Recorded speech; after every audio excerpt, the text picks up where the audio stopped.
Welcome to the Implementing Disaster Recovery video of the CompTIA Security Plus training course. In this video, we're going to cover topics such as disaster recovery planning, where we're going to take a look at the different areas that you need to plan for when putting a disaster recovery exercise program in place, and you'll use these procedures if you actually have a real disaster that you need to recover from. Next, we're going to take a look at system and data backup and restore procedures, and we're going to review the various types of backups that you can take and how you might want to use one of these backup methods versus another. Finally, we're going to take a look at the disaster recovery exercise, and we're going to take a look at some of the best practices and the goals and objectives that you can set for your organization in order to actually have a successful disaster recovery exercise program. Recently, Global went through the steps to add redundancy and fault-tolerant technologies into their environment in order to remove any single points of failure on any of their critical systems. Many of their customers were negatively impacted by a lot of these unplanned outages that had occurred in the recent past. And now that these redundancy and fault-tolerant steps have been put in place, most of their customers are satisfied with the results. However, several of their core customers are still interested in seeing Global take an additional step in making sure that their environment is available so that they can do business together. In order to do that, their customers are asking Global to provide them with a copy of their disaster recovery program so that they can be sure that in case of a real disaster, Global can be back up and running again in a reasonable time frame. Unfortunately, at this time, Global has no formal disaster recovery program in place. So the executive team from Global has gotten together with IT security, and they've asked them to work with the other parts of the IT organization to develop a disaster recovery program, to put the strategy together, to develop all the needed documentation, and to be prepared to actually implement a disaster recovery exercise. So let's take a look at some of the areas of disaster recovery that are currently under consideration by the IT security team at Global. So the first topic that we're going to talk about is disaster recovery planning. And specifically, we're going to take a look at the timing around when to develop a disaster recovery plan. When should you actually go through the steps to develop this plan? And the answer is right now. 6 months ago, a year ago, those are even better answers. But what you don't want to do is you don't want to begin the development of a plan right when a disaster occurs. That's not soon enough. If that's the case, you're going to be like Joe here, and I've got a theory about Joe. He's doing one of two things. He's either running off to develop a disaster recovery plan because his data center just went down hard and they need to recover their entire environment, or he realizes he has no plan in place and he's off to another interview to try to find another company to hire him. Either way, waiting until the disaster occurs is just too long. Another aspect of disaster recovery planning that we want to take a look at is the scope of your DR plan. In other words, what specifically are we going to be recovering? Not every component, not every server, not every application in your environment actually needs to be recovered during a disaster. So identifying up front which core mission critical systems need to be recovered will allow you to be able to develop a plan that focuses just on those important components. Now, your DR plan should have information surrounding how you're going to recover each of those mission critical systems. So any documentation you need to recover and any documentation you need to run your business once the systems are recovered should be included in your plan. Any software media that you need to do your recovery also should be included. Any extra tools like screwdrivers, flashlights, label makers, cable crimping tools, anything that you might need to function at the disaster recovery site should be included. Make a list of what those tools are. If you don't have them there, at least somebody can purchase them once you get into a disaster mode. The people that you're going to be bringing to your site are also critical. You have to make sure that you've got the right skill sets to bring your environment back up again, and you have to have the right people on site to run your business once the systems are functioning. The type of systems that you actually are recovering will also help to define which people you should bring. If you're recovering mainframes or Unix systems or Windows systems, will determine which people you're going to need to make sure you have available during a recovery. Now, the network components are also critical in how they're configured. You need to make sure that your network infrastructure will support those systems you bring back online so that they can communicate similar to the way that they communicate back at your home base. Now, the storage that you're going to be recovering is also critical. You need to understand and have a good handle on how much data are you actually going to be recovering. And that's actually even down to the system level. Every server, you need to understand how much hard drive space do you need for the operating system to be installed or for any applications to be installed. You're also going to have to know how much storage you need on your SAN in order to make sure that the SAN space is enough for all of your mission critical data to be restored as well. The applications that you're going to be recovering are also critical, and many of these are actually in-house developed applications, and you may not only need to have special media created so that you can install those applications, but you have to make sure that you also include application support people on your DR staff.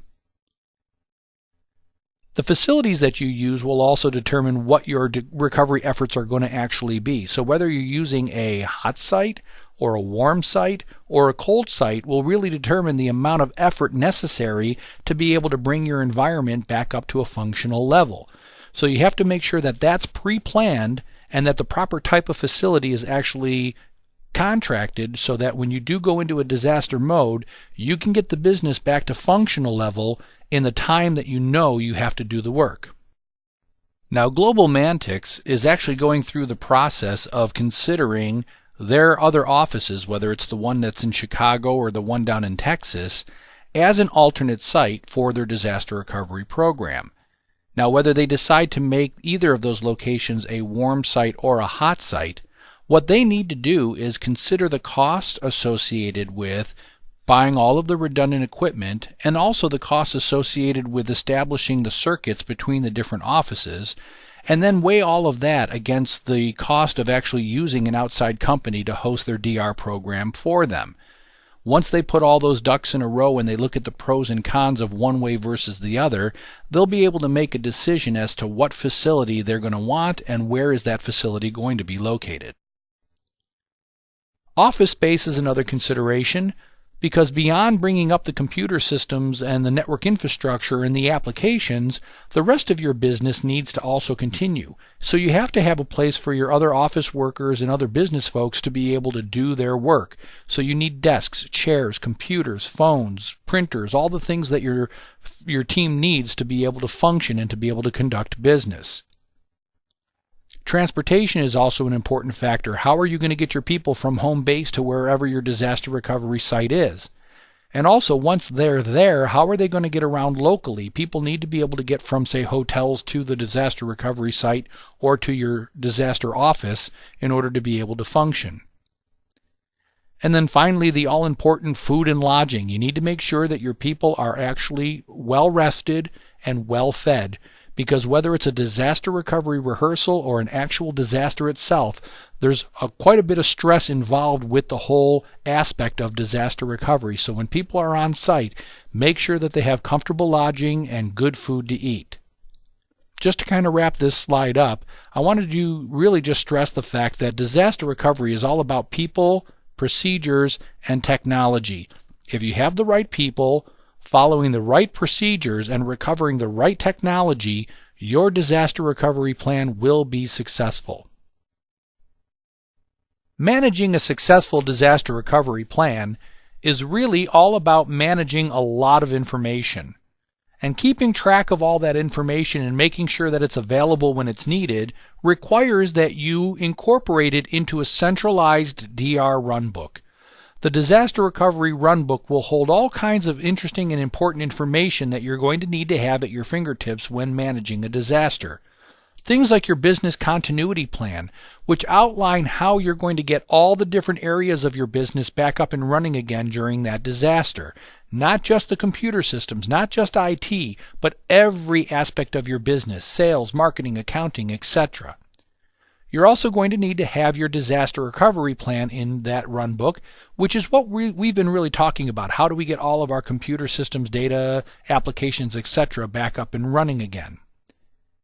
We also have our business resumption plan. Once the systems are recovered and our data is back in place and the applications are installed, how do we start doing business? How do we start generating sales? How do we start taking care of our customers? How do all those other aspects of the business begin to function? And how do we support that? We're going to need to have some form of modified procedures because the environment that we're dealing with is not what we're used to. So we have to make sure that we've planned for the actual disaster environment and how we can run a business using that limited amount of equipment. Now, the last part of business resumption, which is really important, is how do we get ourselves back to our home base once the disaster is over? So if you don't plan for that, you may find yourself stuck at the disaster recovery site longer than you want to because you don't have a well-defined way of getting your business back to home base again. So make sure that your business resumption plan includes that part as well. Finally, we have to have contingency plans in place. Murphy's Law, things will go wrong if they can go wrong, and that's exactly what happens when you're dealing with the stress and the frustration of a disaster. Things never go exactly the way you want them to, so you need to have some form of contingency planning in place. Identify the most likely things that could go wrong during a disaster, have some plans in place for those, and then have a flexible contingency plan in place to be able to deal with anything else that may pop up at the last minute.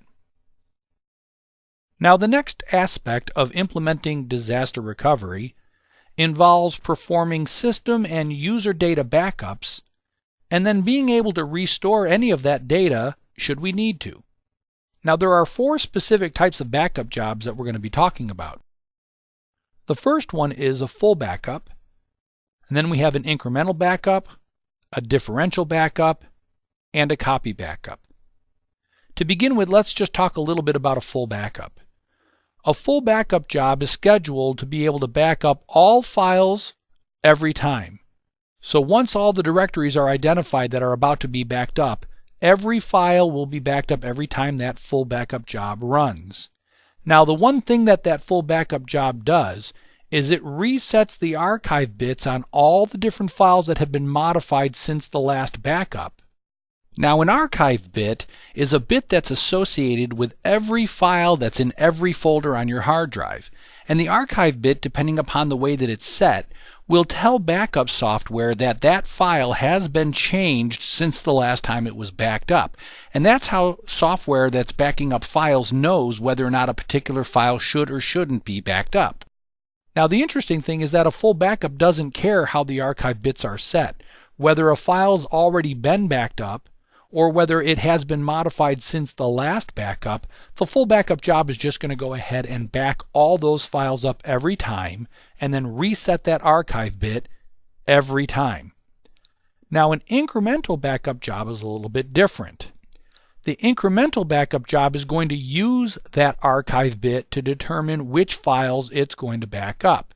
So it's going to back up only the files that have changed since the last backup. So if all of the files that were backed up in the full job were all set back to unmodified, and say 100 jobs were actually, or 100 files were actually changed since that last backup job, it's those 100 files that the incremental job is going to find, and it's those files that it's going to back up. And when it's done backing those files up, it's going to reset their archive bits to be able to determine that those files truly have been backed up and they're now protected. A differential backup job also takes advantage of the archive bit to determine whether or not it's going to back up some files or not. But what it does is it backs up all the files that have changed since the last full backup.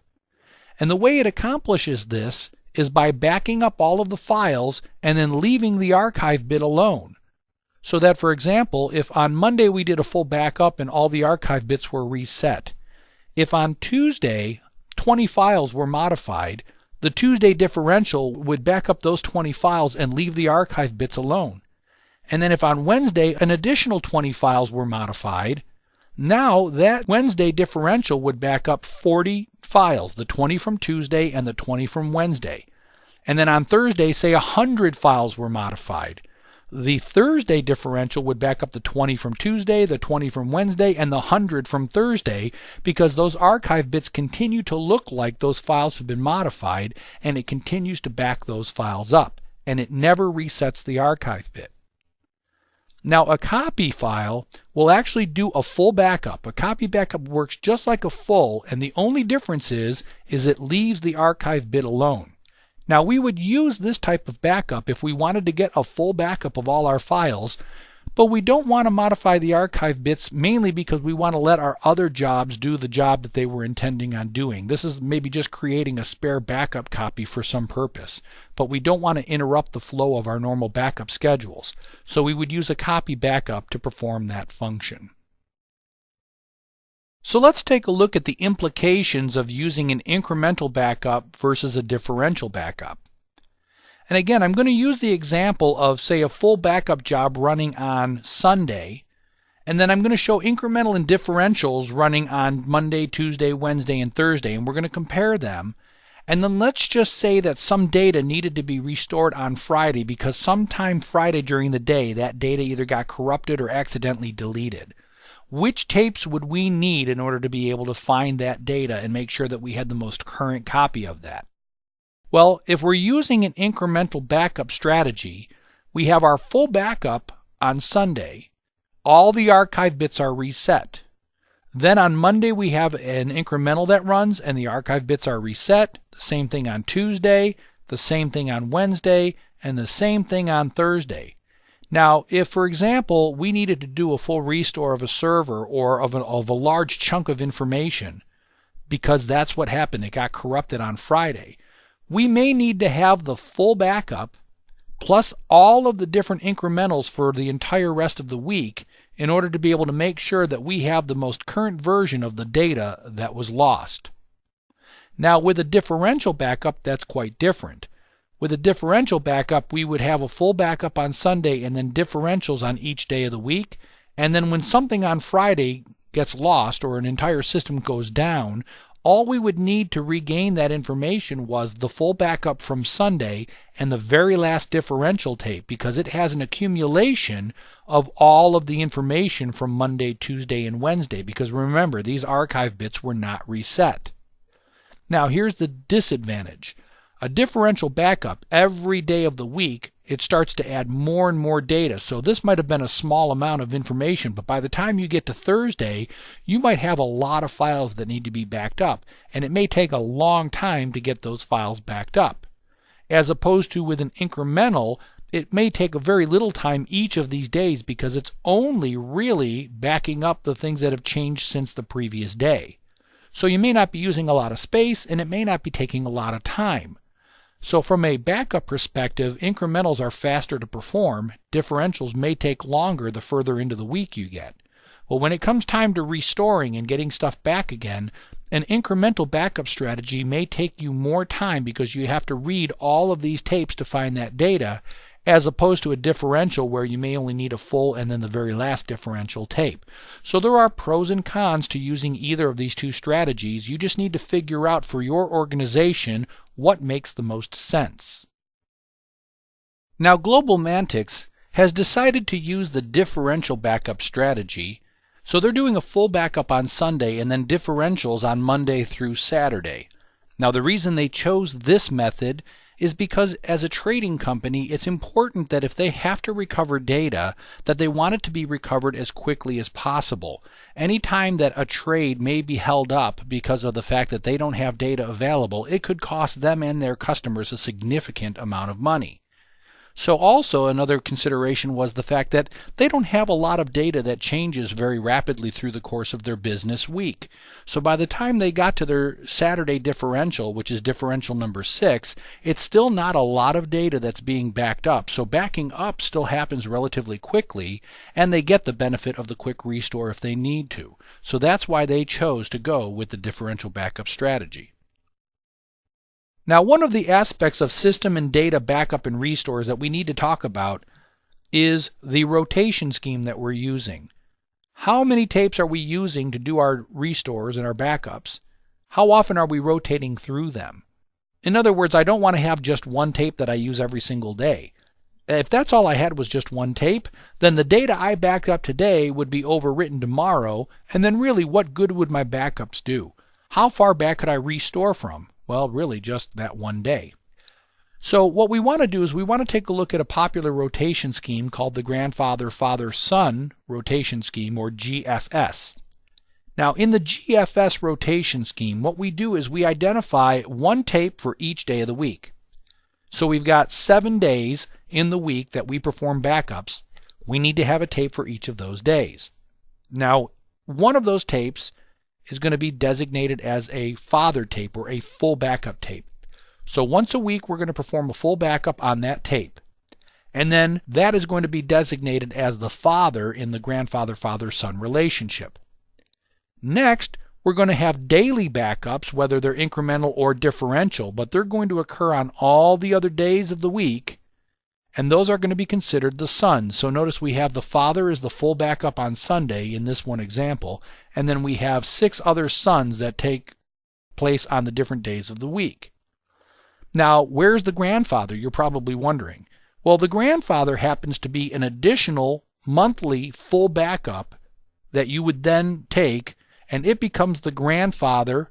The full backup each week is the father, and the incrementals that you take every single day become the sons.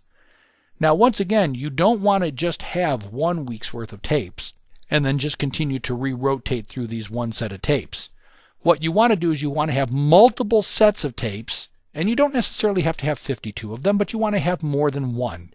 So let's take an example and say we have 4, one for every week of the month, and then we also have that monthly full, which is the grandfather, and that would be the rotation scheme that we're talking about. Well, one of the things that we have to make sure of is that we are not keeping all of those tapes at our production site. If all of those tapes remained here at the production site, and if it were to have a problem, we would lose the ability to be able to use any of those tapes for restoring. If this building burned to the ground or an earthquake shook it to the ground, whatever the case may be, we would not be able to use those tapes. So it's important that those tapes rotate off-site to an off-site storage facility. And then at some point, when those tapes are ready to be reused again, they can be recycled back on-site, and we can use those tapes to actually be able to do our next round of backing up from. To give an example of that, here's the rotation scheme kind of in action, if you will. What you basically have is you've got the grandfather-father-son rotation scheme. Weekly tapes are rotated off-site. So right now, say we're using week 1. We've already rotated week 2, 3, and 4 off-site. Now, week 2 is just about to come back on-site again. And then week 1 eventually is going to get rotated off-site again. And notice the grandfather here. The grandfather, the monthly full backup, was also rotated off-site, and it never comes back on-site again unless we need to restore some really old data.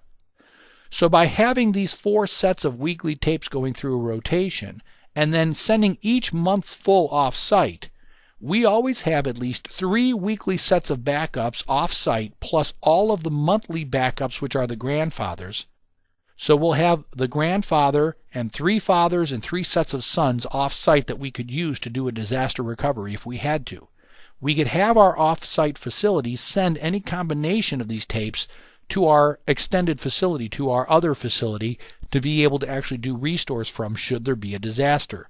And then the only set of tapes that's really at risk would be the set of tapes that you actually have on site at that given moment. Now, one additional point that I want to make about having this off-site rotation take place is that while all of these backups and these restores are available to you in case you have a major disaster, what about something that's a little bit less than major? What about if you just need to restore a critical file that accidentally got deleted? Or what if an entire server were to go down and you need to reconstruct that server from the ground up? Well, you may reinstall the operating system from the bottom up, but you still need to get the data for that server back in place again. So all of these off-site tapes that you're keeping are going to be able to enable you to recover from all different levels of disasters, not just a big catastrophic disaster. And you're actually going to find that you have more of those small things that occur during the course of your normal work week than you have major disasters. So it's important that you have a scheme like this in place and that you get those tapes rotated off-site to protect them. And that way, no matter what the issue is, whether it's just a single file or your entire data center that needs to be recovered, you're going to have the information available to you to bring your systems back up.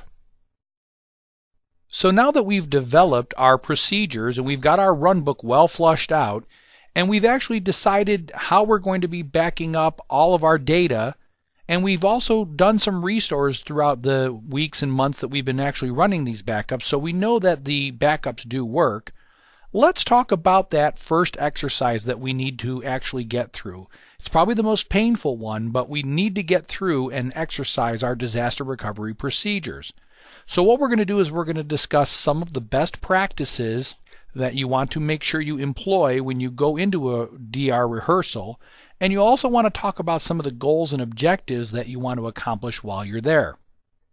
So first of all, you need to test your ability to restore data, and you need to do that often. You never want to get into a disaster scenario and then find out that the data that you're going to be restoring from tape is actually corrupted because either the tapes are bad or that your backup process has some flaw in it. So you need to make sure that you test those restores on a regular basis. The next thing you want to do is actually conduct periodic exercises. You want to go out to your alternate site at least once, if not twice a year, and you want to run your full restore process to make sure that it always works. It's like muscle memory. You need to get good at it, and the only way to actually get good at it and to get strong at it is by exercising it.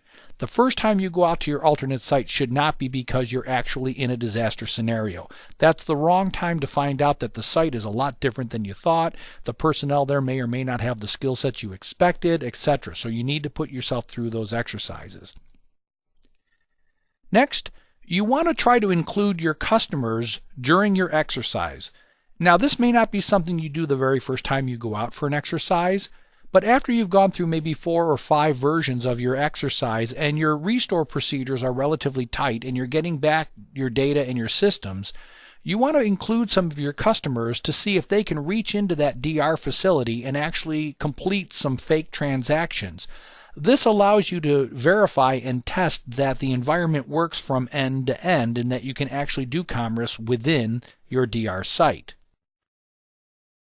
Now, the other thing you want to do is when you're going through an exercise, things are going to work differently than you thought they would. So you want to make sure you log all of the issues that you encounter during the exercise. And then when you go back home after the exercise, you need to work out those problems, find solutions to them, and then incorporate those changes into your DR runbook.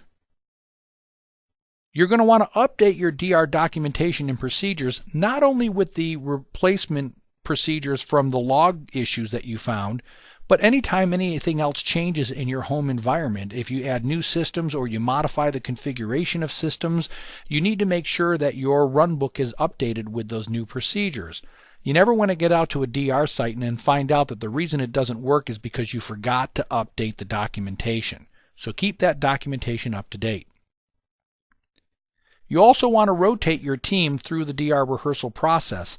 You want everyone on your team to have experience going out to the disaster recovery site and actually implementing these procedures, because you never know during a real disaster who's actually going to be available to go to the DR site.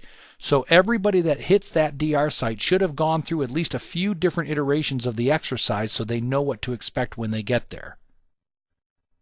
And then finally, you want to train the alternate site personnel to perform some of your recovery procedures for you, especially some of the earlier steps of recovering your environment, mainly because of the fact that if none of your team can actually go out to a disaster because you're all not able to, say, get air travel or ground travel or whatever the case may be, that site has personnel that have technical knowledge, and they may be the only ones that can bring your business back up again. But let's say you can make it out to the site during a real disaster. At the very bare minimum, they can start your recovery procedures for you so that when you show up on site maybe 8, 12, 18 hours later, some of your systems are already beginning to be recovered, so that you basically have a jump start at getting your systems back up and running again and getting your business back to normal. So what have we covered in the Implementing Disaster Recovery video? Well, one thing we talked about was that right now Global Mantic's IT Security is working with their IT organization to develop a disaster recovery program.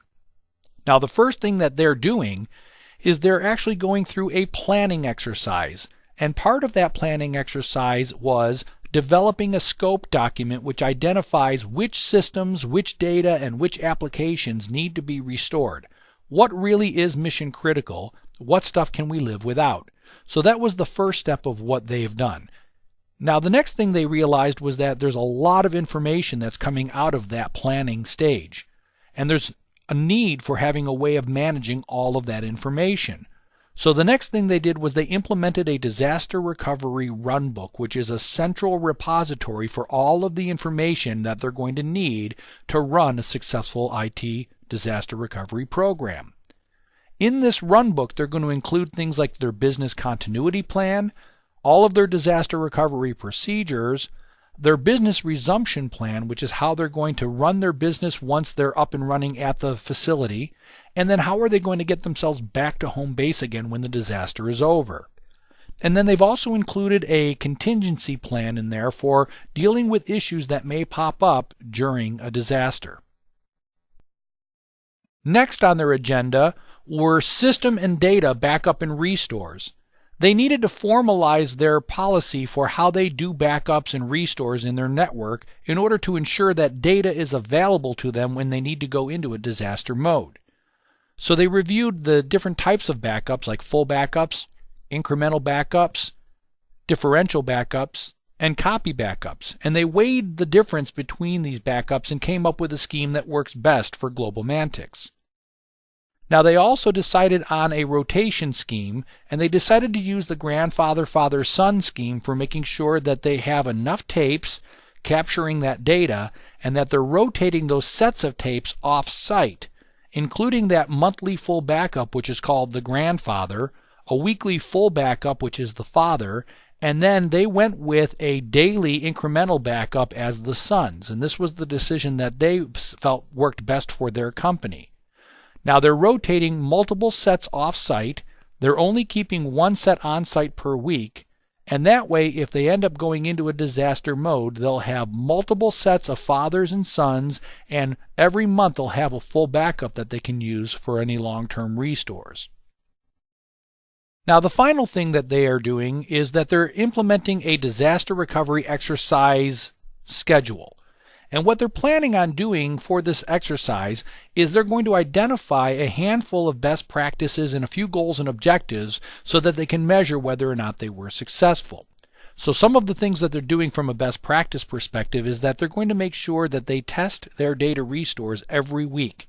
At least some of their data that they've backed up will be actually tested to make sure that it can be restored before those tapes are sent off-site. The next thing they're doing is they're going to be conducting exercises on a twice-a-year basis to begin with so that they have more opportunities to be able to wring out some of the issues that they encounter during their rehearsals.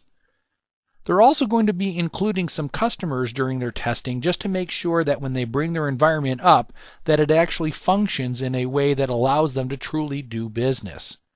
They're going to log all of the issues. This is another best practice that they're going to be doing, is they're going to log all of the issues associated with these rehearsals, and then they're going to go back and update their procedures to make sure that they can work those problems out of the procedures so that next time they go, they'll even be more successful than the previous time. They're also going to be cross-training different people within their team in order to be able to ensure that whoever goes out to a DR rehearsal, that they'll be ready and familiar and capable of functioning in that environment. Now, ultimately, down the road, they want to also train the disaster recovery site folks, because by doing that, they can get a jump start on bringing systems back up should they go into a real disaster.